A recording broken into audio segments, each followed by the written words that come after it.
Hello everybody, this is Mr. Rob and welcome back to episode number 16 of the Cleveland Indians franchise here on MLB The Show 21 for the PlayStation 5. Today the Cleveland Indians will be wrapping up the month of May, starting off with a road series against the Detroit Tigers, the bottom dwellers in the AL Central. So if you're excited for this one, we got a lot to cover. Make sure you leave a like and subscribe down below, especially if you want more franchise content. On the mound for the struggling Detroit Tigers is Jose Urena, who last outing went 5 innings pitched, 4 earned runs and 6 Ks in a loss against Seattle. While Cleveland, on the other hand, they're trying to snap a 5-game losing streak. Up first for Cleveland will be Oscar Mercado. He actually has center field duties today. I haven't seen him a lot this year. And he will pop out to the second baseman's scope for the first outs. And we'll take a look at Cleveland's lineup today. Just saw Mercado, then we'll have Yu Chang playing short, so a little bit different, followed by Ramirez, Reyes, and Rosario like normal. Josh Naylor at first, Cesar Hernandez at second, Roberto Perez is your catcher, and Austin Hedges is DHing in the 9 spot today. Here is Yu Chang. He also gets underneath the pitch and pops it up to the right side of the infield. That'll be 2 down. And then Jose Ramirez 1-2 to him. He looks at his sinker for strike 3, so Cleveland goes down 1-2-3 in the top of the first. On the mound for Cleveland will be Aaron Savale, who in his last outing went 7 innings pitched, got the no decision in a 1 earned run loss to Los Angeles. And look at his numbers, he's having a phenomenal season, almost Cy Young worthy. On first will be Victor Reyes, who's on an 11-game hitting streak, something to watch out for today. Reyes is your DH, and on a 1-2 gets caught up on the inside curveball. That'll be the first out of the ball game. Heimer Candelario will step up next, going up against a righty, which he has struggled with this season with a 206 average. 0-1 to him, though, and he hits it to left field. Eddie Rosario on his horse cannot get to it in time. So Candelario goes the other way against the shift, and he's rewarded with a 1-out double. That'll bring up Willie Castro, the shortstop today. 3-1 to him, and he looks at a curveball called ball 4. So Savale getting himself into some early trouble, not used to that from him. And Renato Nunez will step to the plate, 247 on the season. First pitch to Nunez is hit deep into center. Mercado has to go back for it, but he is there in time for out number 2. Runner will not test, and so it'll need a base hit to score the run. Let's take a look at Detroit's lineup. We've already seen the first 4 hitters. Up next will be the catcher Wilson Ramos, followed by Jonathan Scope, who actually leads the Tigers in slugging. Nomar Mazara is your right fielder, followed by Akil Baddoo in center, and then in left, Nico Goodrum. So Wilson Ramos, 2-2 to Ramos, inside curveball, strike 3, and they'll go down, no runs in the first. Let's go bottom 4 now. Willie Castro will step to the plate. We saw him walk in the first inning. And then 2-2 to him here, though. He hits it into center. It's an easy fly ball for Mercado, and that'll be out number 1. Both pitchers pitching good so far in this one. Nunez up next, 1-0 to him, and he lasers a sinker into right field. Reyes goes back, but he cannot catch it on the dive. Full extension, though, and he's going to round second, go to third, and that is a triple with 1 out for Nunez. His first triple of the season, and just like that, Detroit has a chance to score a run, and Ramos will do just that. Grounder to Hernandez, nice play, but it pushes home the first run of the ball game. Jonathan Scope up next, 3-2 to Scope. He swings and misses on the low cutter, but Detroit strikes first in the bottom of the 4th. We'll have to see if Cleveland can answer in the top of the 5th. Josh Naylor steps to the plate. He struck out back in the second inning. 2-1 to him, hits it right back up the middle, but Urena with a nice glove fields it, and that is the first outs of the 5th. Cesar Hernandez, first pitch to him. He hits it up the middle, and this one is stopped on the glove by the shortstop. Castro throws him out. Nice second outs for Detroit. And then Perez up next, 1-1, hits it to the right side of the infield, but this one is a base hit as Roberto Perez gets on board. That'll bring up the DH Austin Hedges, 2-0 to Hedges, gets a sinker, nice pitch to hit, however a little late on it, and Cleveland cannot answer to start the 5th. How about the next inning? Top 6, staying with them. Oscar Mercado leads us off, and he gets a bloop leadoff single into right field, so another base runner for Cleveland here. That'll bring up Yu Chang. A 1-1 to Yu Chang. Sinker, nice pitch to hit. You could tell his frustration, though, as he just pops it up to Nunez at first. Jose Ramirez next. First pitch swinging. Times a sinker perfectly. Hits it deep to right center, and it scrapes over the wall. A 2-run shot for Jose Ramirez gives the Indians the lead with one swing of the bats. His 11th home run of the season goes 4-10, and Urania's great day is evaporated as he's now in line for the loss. Big time hit by Jose Ramirez gives Cleveland the lead. Reyes up next, first pitch swinging on a sinker. I think he was just trying all he could to go back-to-back, but instead he grounds out for out number 2. And then Eddie Rosario up next, 2-1, also grounds out to the shortstop Castro, who throws him over. But Cleveland takes the lead in the top of the 6th. How about the 7th now? Tariq Skubal comes in the mound for Detroit, so Urania is in fact in line for the loss. He's pitched 1 inning this season, and he gave up a run in that 1 inning. Naylor, though, is trying to do the same thing here. Nice slider to hit, but he pops it up into right. That'll be the first out of the 7th. Next up, Cesar Hernandez now hitting from the right side. First pitch swinging, he's grounding to the left side. Another play for Castro, and another play made for out number 2. Roberto Perez 1 for 2 on the day. 2-1 pitch hits it right back up the middle perfectly. He is now 2 for 3 on the day as he goes to first base. How about Austin Hedges 1-2 to Hedges, swing and miss on the high fastball, so Skubal gets the job done in the 7th. But now Detroit needs to put up some more runs, and it'll be Emmanuel Clase coming in for the bottom of the 7th. We've seen him quite a bit this season, the hard-throwing righty.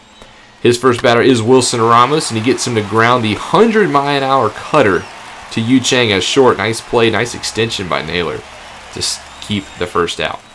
Jonathan Scope up next, 1-2. He cannot connect. 101 cutter running away from you. That's almost impossible to hit. It's almost not even fair. And then 0-2 to Mazzara. He pops up a slider into foul territory. Ramirez will get underneath that one. And it's a 1-2-3 bottom of the 7th for Clase. We're going to go to the 8th now, which means setup man Nick Whitgren will enter the game for Cleveland. 4.15 ERA. It's kind of ballooned a little bit in the month of May. His first batter, Akil Baddoo, will ground to the left side of the infield. Yu Chang gets to it, but cannot throw him out at first base. Nice hustle by Baddoo to get on board. Next batter, though, Nico Goodrum, strike 3 called, throws the bat in frustration. He has not had a good day. That'll bring up Victor Reyes, who is 0 for 3 on the day, which means his 11-game hit streak could be on the line right here. First pitch, though, Baddoo is heading off for second. He is gunned down. Beautiful throw by Perez. That's an aggressive call, but it does not work out. And then Reyes later on the at-bat gets jammed on the inside. Slider grounds it to Chang. This time he does throw the runner out.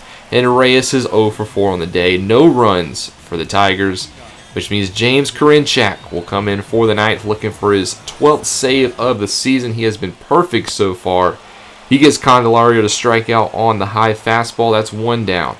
Willie Castro's turn, 0-1 to him. That's a nice curveball to hit, and he does just that. Puts it into center field, so the tying run is on first. Nunez up next, 1-2, strike 3 called, high fastball. That's a generous call to say the least. But that is out number 2 nonetheless, and it's up to Wilson Ramos, who is 0 for 3 on the day. Full count to Ramos, and he looks at a nice curveball as called ball 4. Very good eye by Ramos. Pushes the tying run to second. Jonathan Scope now steps to the plate. Full count to Scope. He misses the high curveball. Ball game over. Cleveland is yours in this one by a final score of 2-1 as they bounce now to 24-23 and take game 1 of this 4-game set in Detroit. 2 runs on 9 hits for Cleveland, 1 run on 5 for Detroit. Seville is your winner, Urania is your loser, and the save goes to Karinchak. Seville also did get player of the game, so he did go 6 innings, 7 Ks for him, and we take game 1. Game 2, though, we do lose to the Tigers 8-7 in 11 innings. Scope 2 for 4 with a home run and 2 RBIs was your big hitter for Detroit, while Plesac went 6 innings pitched, 6 earned runs, and got the no decision. Game 3, the Tigers also win 10-2, so that drops us below 500. And this time it was Willie Castro for Detroit who had a big game. 3 for 5, 2 home runs, 6 RBIs. We go to sim the last game, and huge news, Emmanuel Clase is going to be done for the season with a head fracture. That is a big injury. He has been our go-to bullpen guy in the middle reliefs. I guess he took a fastball right back off the mound. It's a scary situation. I hope Clase is okay. But we do win game 4, 7-6, so we do split the series against the Tigers. But Emmanuel Clase, he's done for the season. 6+ months. Missed all of last season because of Tommy John surgery and the shortened year. He got hurt in Texas, and this season this year will come to an end as well. Now, I don't know why MLB The Show called up a man for me, but they called up Anthony Gose, which I do like Gose. He has A potential, 30 overall, 30 age though already, but I didn't want to call somebody up. I don't know why MLB The Show did that for me, but we sent Gose back down to AAA. So in order to fill that spot, I thought about a couple of options, and one player I thought about was Oliver Perez. He is a free agent reliever, and he was with Cleveland the past 3 years, but we did not pull the trigger. Instead, I went to the trade block, and one player I noticed on the trade block was Jordan Hicks, the St. Louis Cardinals right-hander who has 79 overall A potential. And he actually hasn't done that good for St. Louis, and one of the suggested trades they wanted was Blake Parker in return. Now, Parker is a 74 overall B potential 35-year-old closer, and he hasn't played this year in the MLB, but he's been phenomenal in AAA closing. He's been perfect, .5 ERA. And if you look at St. Louis, they need a closer. Alex Reyes is listed at their closer, but he's not even doing the closer role, and he's actually had a pretty poor season with a .450 ERA. So St. Louis really needs a closer. We really need a reliever now that Clase got hurt. So we're going to make the first trade of the series. We send Blake Parker to St. Louis for relief pitcher Jordan Hicks. I think he will fit in nicely. He's almost a lot like Clase. Very hard thrower. Control is a little concerning being at 40 though. But we do pick up Jordan Hicks and welcome him to the tribe. Now, our American League series to highlight is between the Astros and the Dodgers. It's actually a 2-game series interleague one, but I thought this was very important because this could almost, quite honestly, be the World Series preview. The Dodgers are your defending champs. They're having a very solid year, and they split the series with Houston. And then the National League, though, I wanted to highlight this series between the Washington Nationals and the Cincinnati Reds. The Nationals and the Reds both sitting at about that 500 record. And if you remember, the Nationals are the last World Series champions of a full season. Now, last year obviously was a down year for Washington, but it was a pandemic-shortened year. So they're looking to get back on it. They currently sit 26-23. The Reds, they sit 25-24. This was a pretty back-and-forth series with both of them trading wins. As you can see, 4-2 here in the last one. All the games were close, but both these teams are pushing for a playoff spot this season. Now, second half of the series, we will travel to Cleveland where we will host the Toronto Blue Jays. Now, I know it's already been an action-packed series episode so far, but we got a whole nother series to cover. Is this the 26-24 Blue Jays versus the 25-25 Cleveland Indians? Indians looking to stay above 500 to close out the month.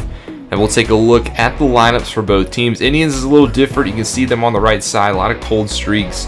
While Toronto, they're obviously anchored by Bo Bichette, Kevin Biggio, Vladimir Guerrero, and free agent pickup George Springer. Then you got Lourdes Gurriel, Rowdy Tellez, Randall Grichuk, Marcus Semien, and Reese McGuire. This is a pretty solid Toronto offense when they are clicking.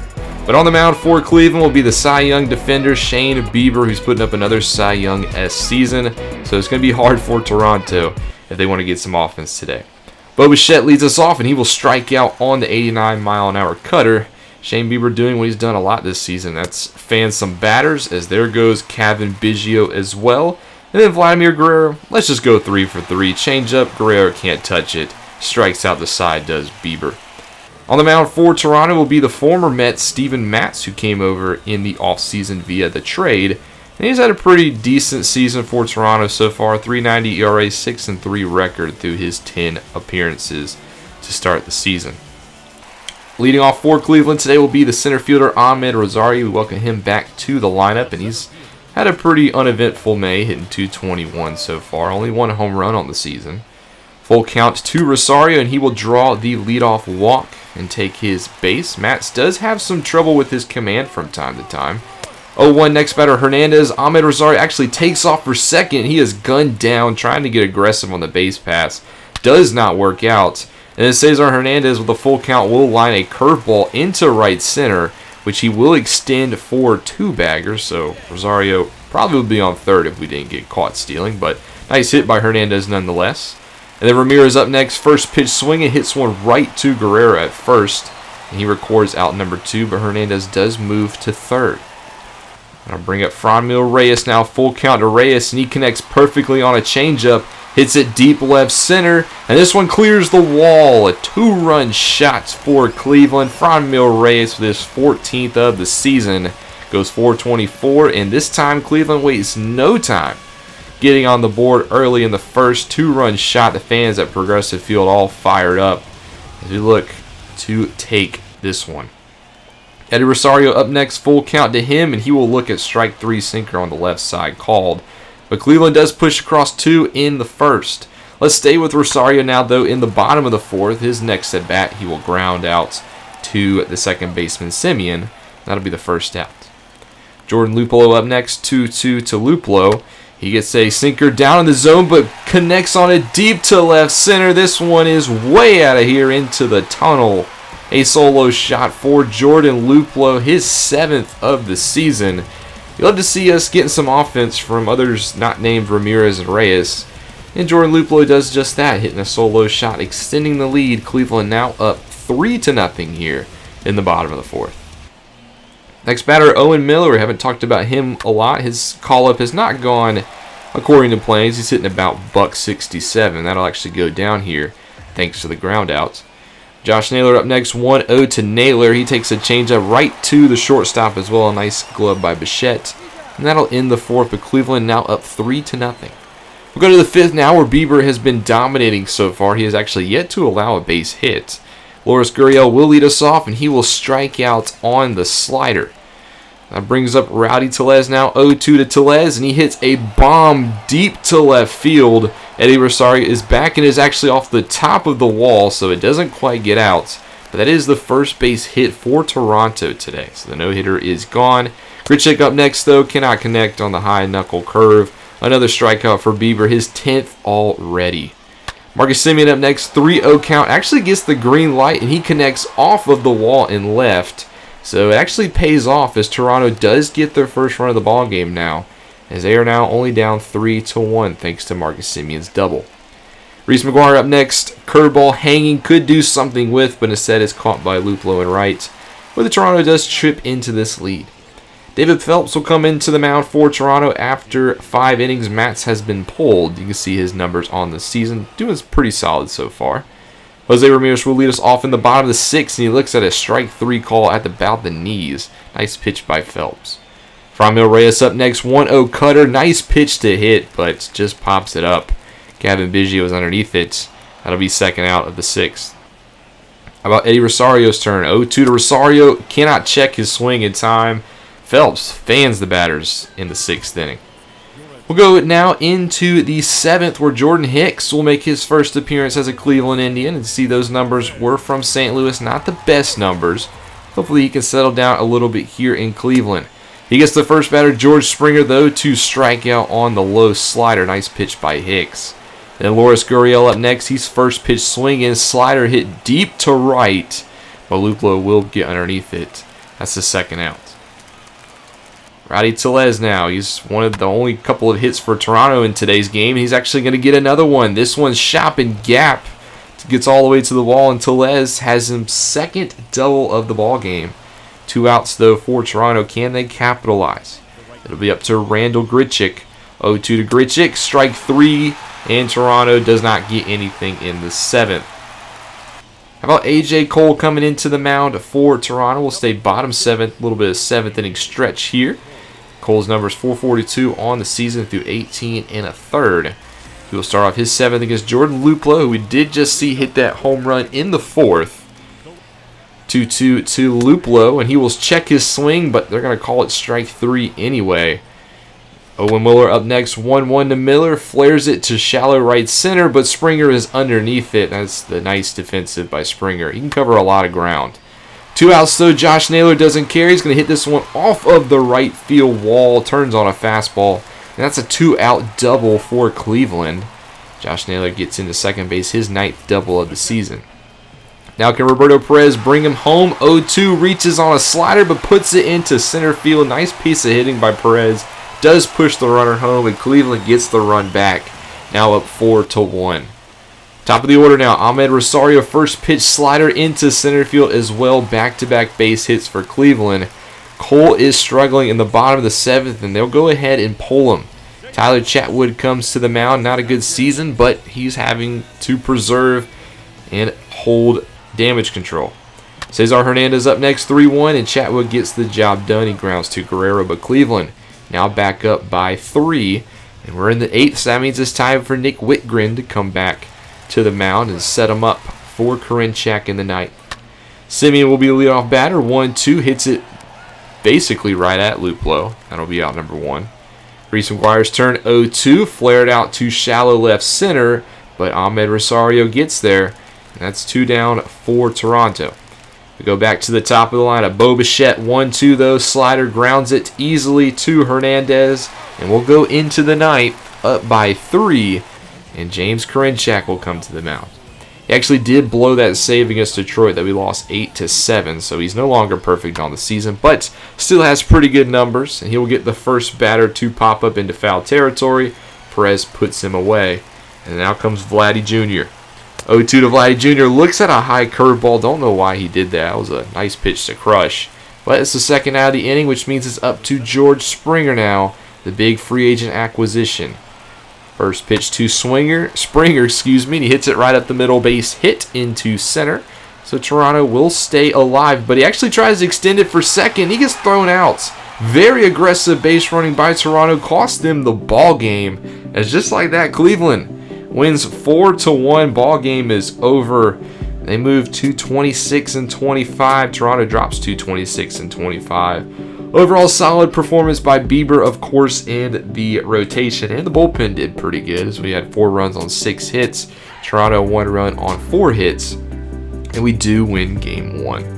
Now, before we get to game 2, another trade actually popped up in the league. As you can see, Jordan Montgomery was traded from New York to Washington. The lefty starting pitcher will be joining the Nationals, who, like I said earlier, are going to try to make a playoff push, it looks like.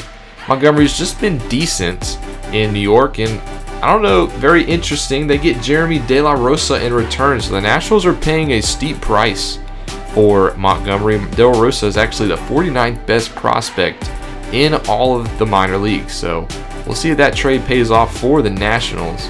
Something else that also happened that day, Matt Wieters signed a 1-year contract with Pittsburgh. So the former Goose Creek, South Carolina native will be going to Pittsburgh. Hasn't really lived up to all the hype he had as a prospect, but Pittsburgh's hoping they can get a little bit more out of Wieters down the stretch at the age of 34. Now, you also saw Andres Jimenez is back and healthy, so we have to send somebody down. And we are going to send Oscar Mercado down. I do like Mercado. He has a 72 overall A potential. But I do think he could probably use a little bit more work in the minors, see if he can do some damage in AAA. Game 2, we win 2-0 as Seville goes a complete game shutout. 6 Ks, no walks through 9 innings. He has been dominant this season as well. And then in Game 3, we do sweep the Blue Jays. We win 5-3. Jimenez in his return, he did go yard here, 1 for 3 on the day.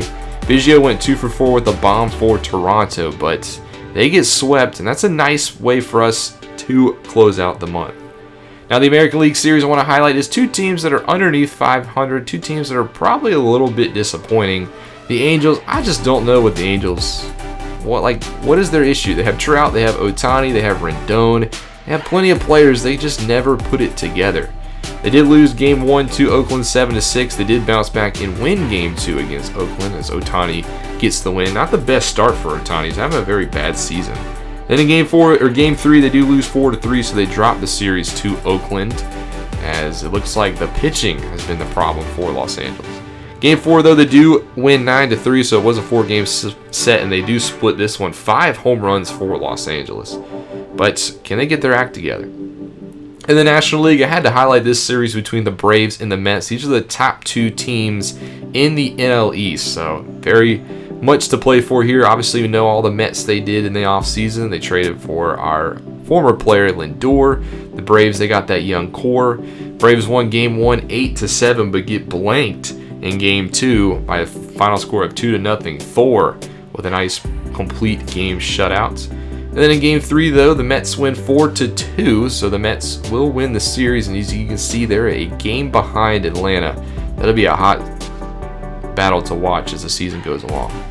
Next episode, we do have the White Sox up next, but I will do a May recap just because, one, we finished the month of May, and two, it has been a while since we've had an episode, so get everybody who's new to the channel all caught up, see what's been happening so far. But we sit 28-25 and do close winning a 3-game series against Toronto, so that was nice. But I hope you guys enjoy the episode. Episodes are going to be coming back and more frequently. But thank you guys so much. Make sure you leave a like and subscribe down below, especially if you want more franchise content. This is Mr. Rob, and I'll see you in the next one.